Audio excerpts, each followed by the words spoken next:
Hey everyone, welcome to another one of my house videos.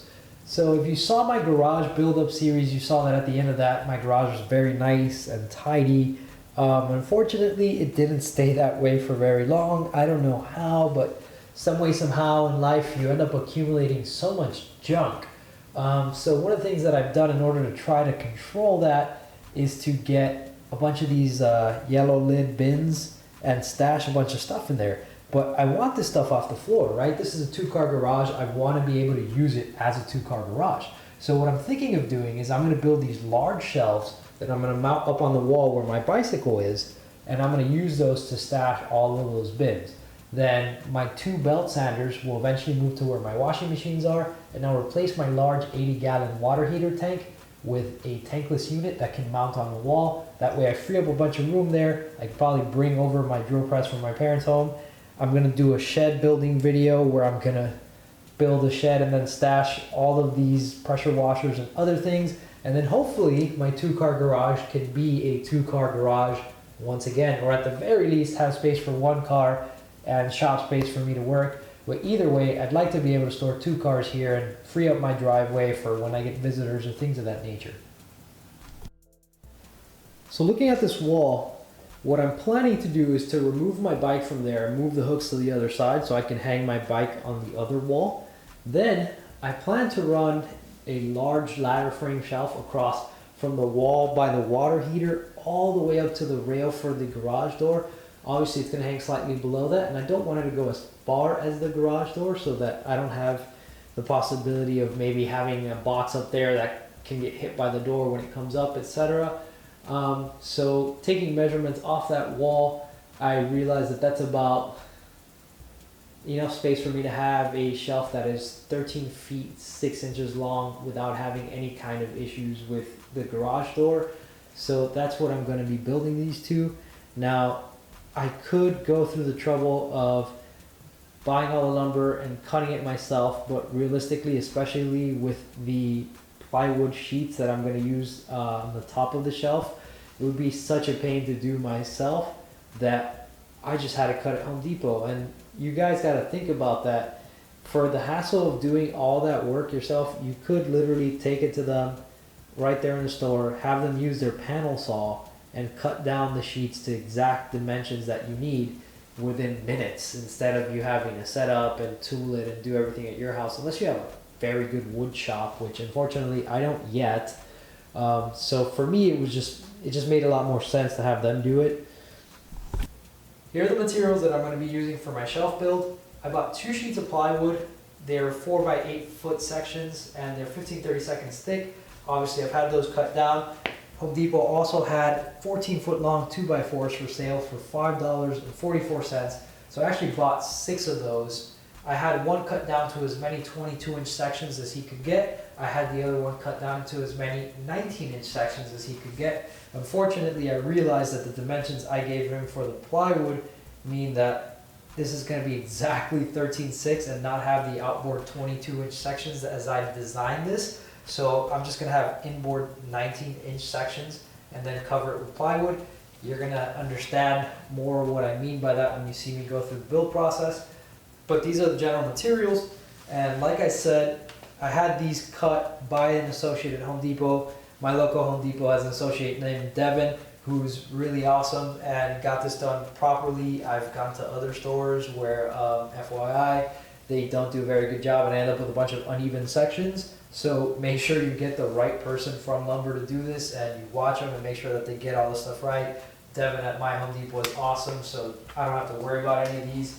But word of advice, word to the wise, if you go and they look like maybe they don't know what they're doing, you might want to keep an eye on them and make sure you don't end up with a bunch of different lengths that are not going to serve the purpose that you need. So here's the general layout idea. It's basically going to be a ladder frame, as I mentioned. I'm going to top that off with plywood, and then I'm going to get some eyelet bolts and some threaded rod that's going to come down from the ceiling joist, and I'll use it to level it this way, right? I'll mount it to the wall level that way, like across the length, and then that threaded rod is what's going to give me the adjustment so that I can level it outward. That also just generally helps reinforce it, because obviously if you only bolted this one side to the wall, the weight could cause this to break or sag.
All right, so I've attached the cross sections onto one of the long boards on the left. I haven't attached them to the one on the right, and the reason for that is fairly simple. If I were to try to build this entire frame and then mount it to the wall, it would be impossibly heavy and I would need a lot of people to help me out. So what I'm gonna do is I'm gonna take the board on the right, which is a lot straighter. I'm going to mount that one at level on the garage wall, drill the holes in order to mount it. Then I'm gonna take it off. I'm gonna assemble the entire ladder frame, and then with the help of only one or two people, I can put the entire ladder frame up against the wall and go through the pre-drilled holes, and it'll be mounted to the wall. Now, as you'll probably notice, this wood is very warped, the one on the left. As I assemble the frame, I expect it to straighten out, especially once I apply the plywood topper. I should get a fairly normal looking shelf, but for now it's warped. That's whatever. All the wood you get at your local hardware store is going to look like that. I don't know what kind of degenerate tree they use for this, although real talk, it's actually just, you know, drying and milling process and then transporting it in the floor humidity and storage, blah blah blah. It sags and twists over time. It makes sense. Now, in order for me to make these 2x4s fit around the pipes that you saw on the garage wall, I need to cut some grooves out of them. So I'm going to do that using an angle grinder and a chisel.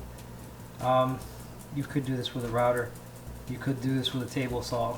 I don't have access to either at the very moment, so I'm going to go ahead and use what I have. Now, don't let anybody fool you. The old school chisel method works just fine. I'm going to advance it a little bit more by using the angle grinder, but I mean, if it's good enough to make the scaffolding they use to make the pyramids, it's good enough to make your garage shelf. So if all you have is a chisel and a hammer, have at it. Don't let that stop you. I'm gonna go with a more modern method, which is a combination of the grinder and the chisel, but still pretty much an old school approach. Basically gonna use the angle grinder to groove out these lines, and then I'm gonna go in with the chisel and knock everything out.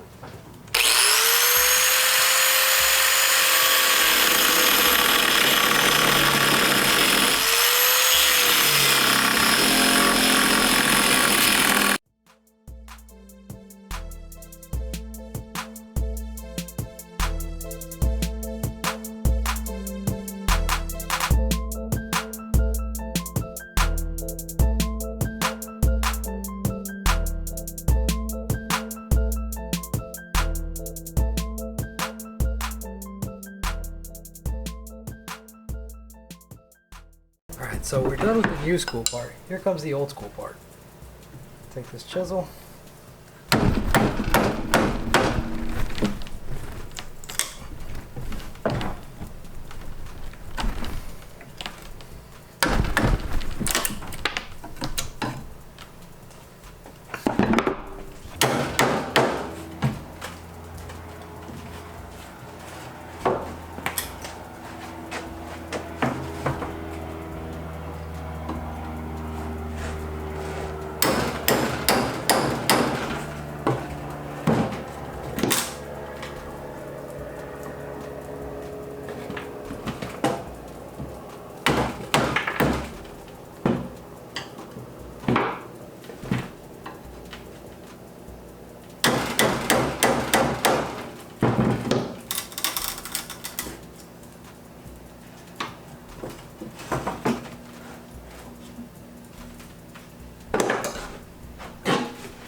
Alright, this one you can do from here.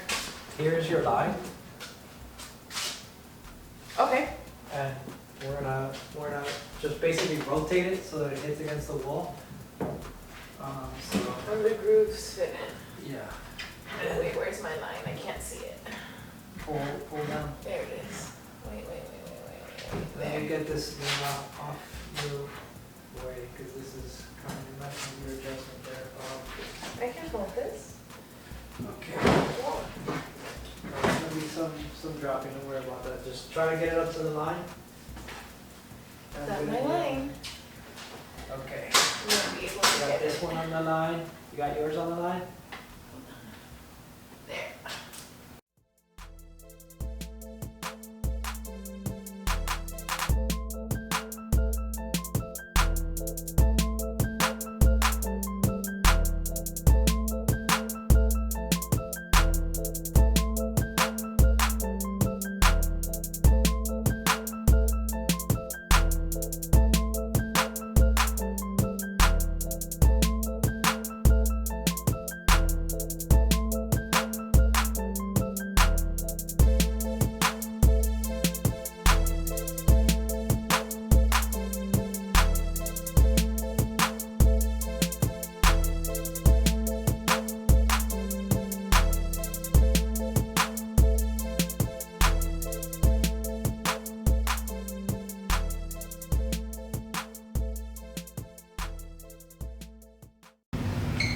So as I said before, this thing is pretty warped.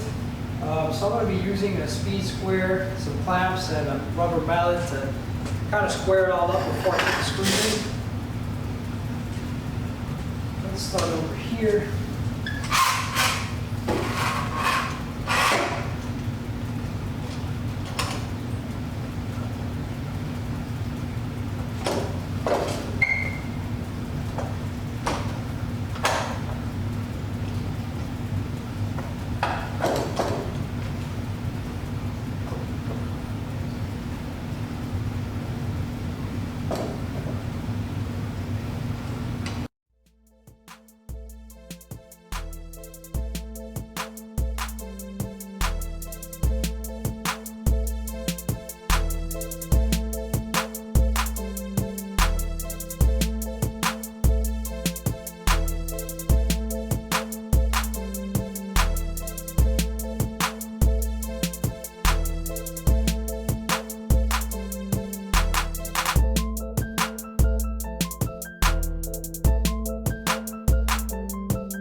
So I have the frame for one of the shelves mounted already.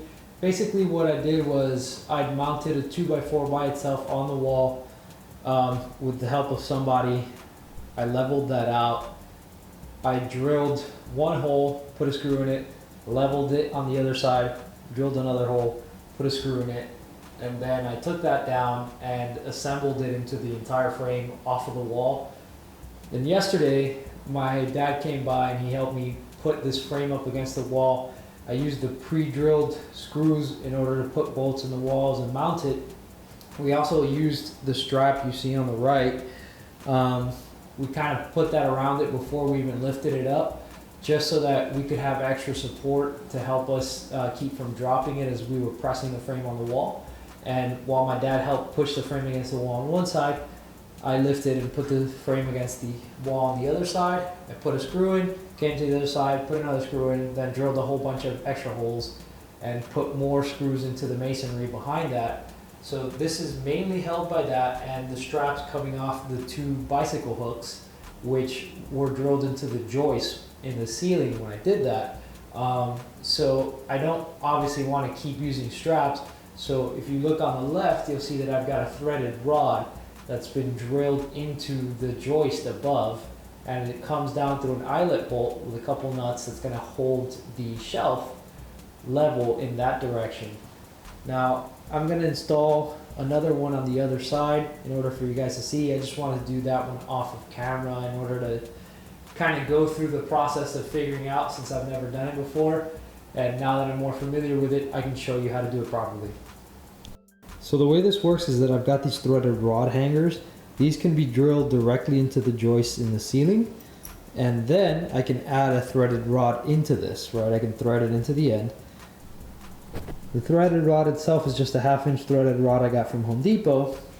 Then I have these eyelet bolts, and these are mounted to the shelves, and the threaded rod goes through them. There will be a washer and a nut on either side of this, which is going to help this to restrain the shelf and keep it from moving up or down, right, in this direction toward you. And what that does is just it helps bear the load of the boxes and keeps the shelf from basically falling off the wall from the load. Because the front of the shelf kind of cantilevers, you know, you needed a support on the opposite end, since the bolts at the base really aren't going to be strong enough to take that forward load. So the way to do this is you want to find the joists that are up above your ceiling, and I'd already done that in the past in order to hang up my bicycle. You can go through the attic, which is probably the easy way, so you can see where the joists are, you can measure how far apart they are. I've already done this here, like I said, for the bicycle, so in my case all I had to do was measure the distance between those two and then replicate it on the opposite side, and I know where to find the other joist that I need on the far right. I'm going to add a third rod in the middle, aligned exactly with where you see the yellow strap going off the bicycle hook. But for now, I've only got 2 of them, so I'm going to put the one on the far right so I have support on either end, and later I'll come back and do the middle one. But let me show you how this goes really quickly. I've already found the joist on the far right side. Like I said, using measurements, I took off the gap between the hooks, the bicycle hooks. And so I'm just going to drill in there first with a small thin drill bit just to verify that I found the actual joist. Then I'll come in with a thicker drill bit to make a larger hole for the rod hanger. The rod hanger gets threaded in using a socket wrench, and then I can thread in the threaded rod and use that to determine the position of the eyelet bolt on the shelf.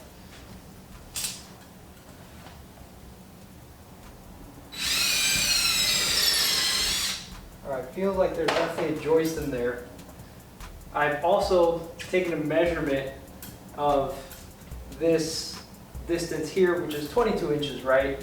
And then added the distance that I want the threaded rod to be centered about off of this surface, which is about 1.5 inches forward of this. So that gives me about 23.5 inches from the wall to here. And then I marked where my joist is this way. So I marked a hole there and I drilled it, and sure enough, I found the joist. So now I'm going to make that hole larger. You don't want to just drill this at random. or the threaded rod is going to end up way out of level. So what I do is while I drill this, I take a level and I put it on my drill to make sure that it's mostly level. It doesn't have to be perfectly level, but you want it to be mostly level this way, or else your threaded rod is going to be all janky.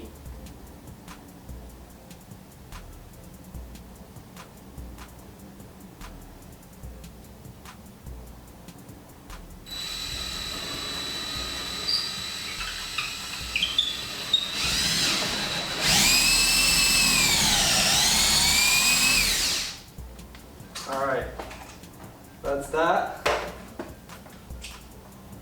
Now let's take our threaded rod hanger and thread this guy in.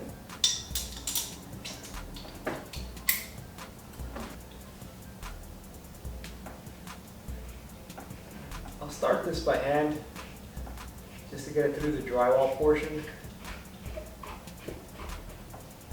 Right, there it's hitting the wood. So I'll thread that through with the socket wrench.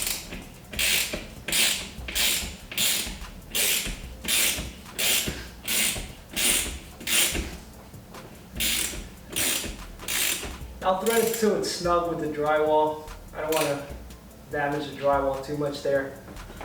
Happy with that. I hope that it's sufficiently level in one direction. Yeah, we'll find out when we put the rod through it.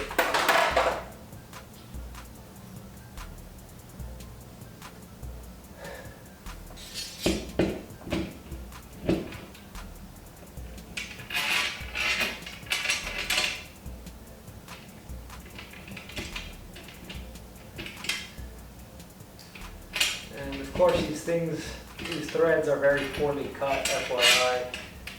It's a bit of a hassle getting it in and out the first couple of times.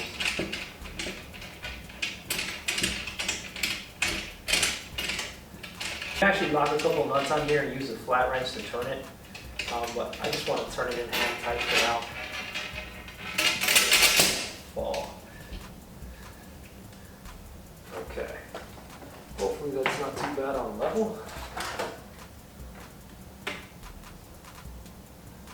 Not great, but I can get it to where it is level using the eyelet bolt. So not super bad either.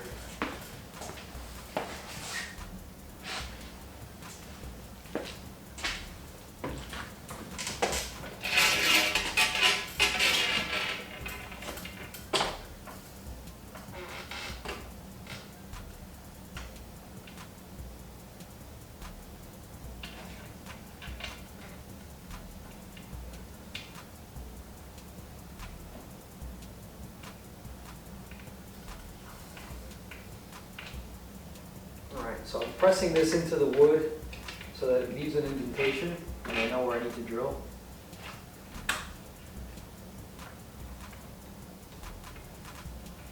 Alright, now try to level this as I do it.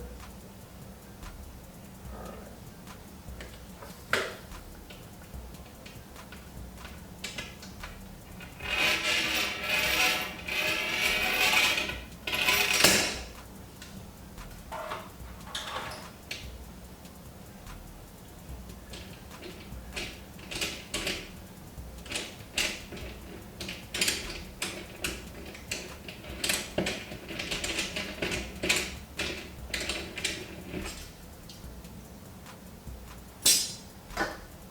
So having determined where the eyelet bolt is going to go, I'm going to mark the center point of the indentation that the eyelet left on the wood. Then I'm going to drill through that and get my eyelet bolt through. So first, kind of determine what that center is. I'll use a screw to kind of punch a little hole there to guide the drill bit.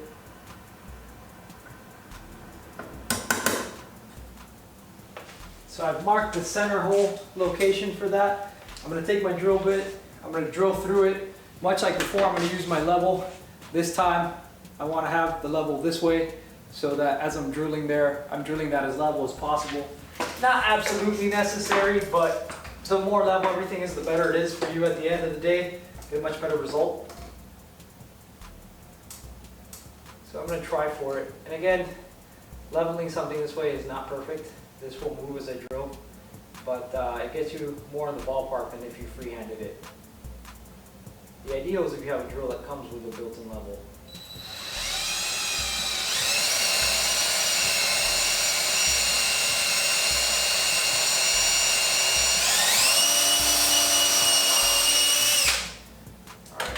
It. Pipe hole drilled. Now I'll use a larger drill bit that's just slightly. I'm going to use this larger drill bit now, which is just slightly underneath the full diameter of the threads of the eyelet bolt, and that's so that I can then thread the eyelet bolt into the wood. Not absolutely necessary, and again, like, wood is not something that's going to hold thread very well, but if you just put it in there like once or twice, it actually will thread pretty decent, and it'll hold the bolt nice and tight in the space.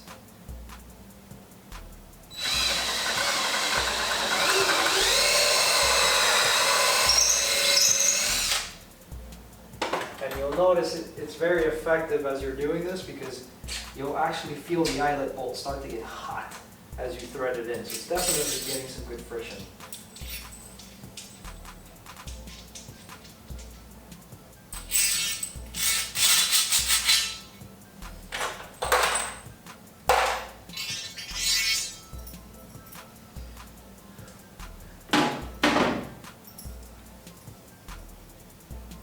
My eyelet bolt has a couple washers and a couple nuts on it, so there's going to be a washer and a nut on either side. And that's just to help solidify it against the wood. It doesn't let it kind of slide back and forth. Not that it really will very much, just due to how tight this is going to be in there. You'll see that. I'll have to use a wrench to turn it in there.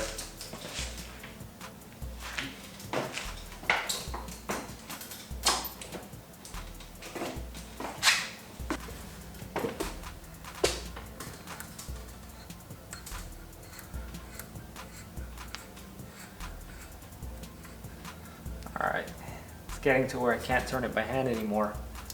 Oops, and I forgot the washer.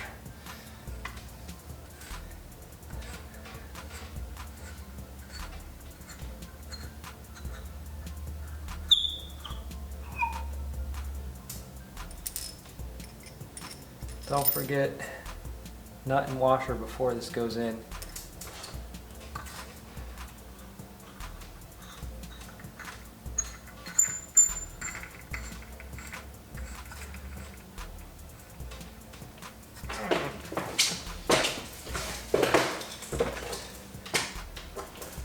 Alright, that's now at a level where I can't really turn it anymore with my bare hand.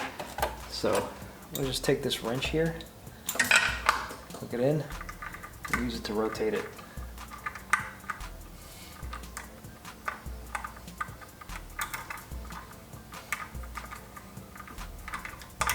Take the socket off because I don't need it.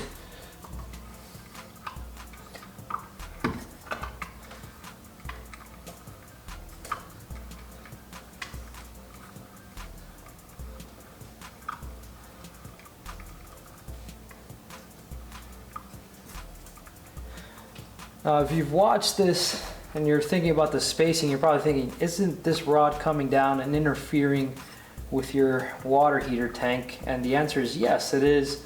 But I'm actually going to be removing that water heater very soon and replacing it with a tankless unit. Alright. So as I said earlier, this should stick out about 1.5 inch in center. So I need to turn it a couple more times.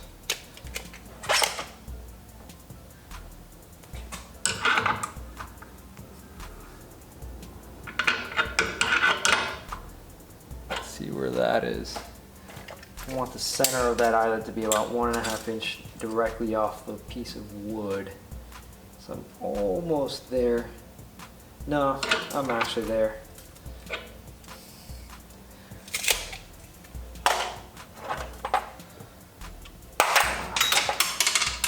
Try and level this guy, shall we?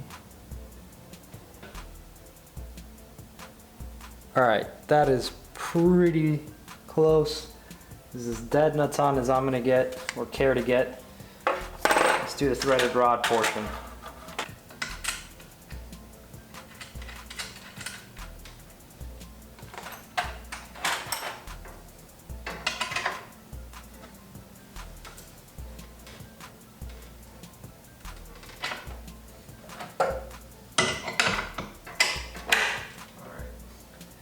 Tighten the nut on the opposite side, just so that eyelet bolt is in there nice and solid.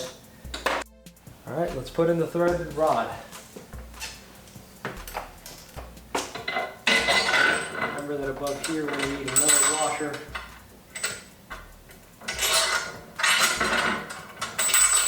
And another nut. Remember that above here we're gonna need another washer and another nut.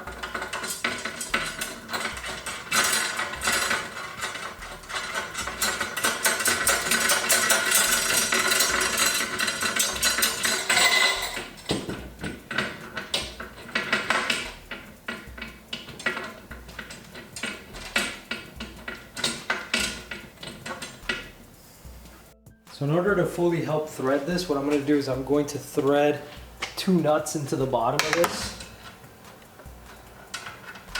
Right. I'm going to lock them into each other so that I can use them to turn the rod itself and fully seat it above, because these threads are not very clean cut and they're giving me some issues.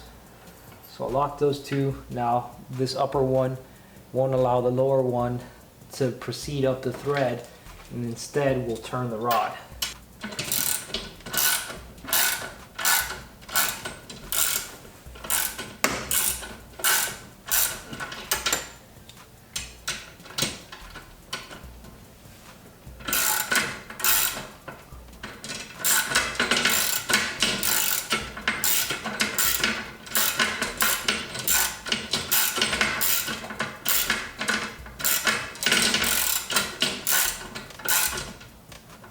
Alright, that's nice and tight.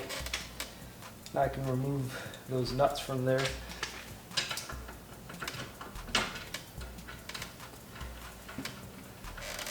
It's a nice little trick you can use to thread in things that don't have any other means for you to do so.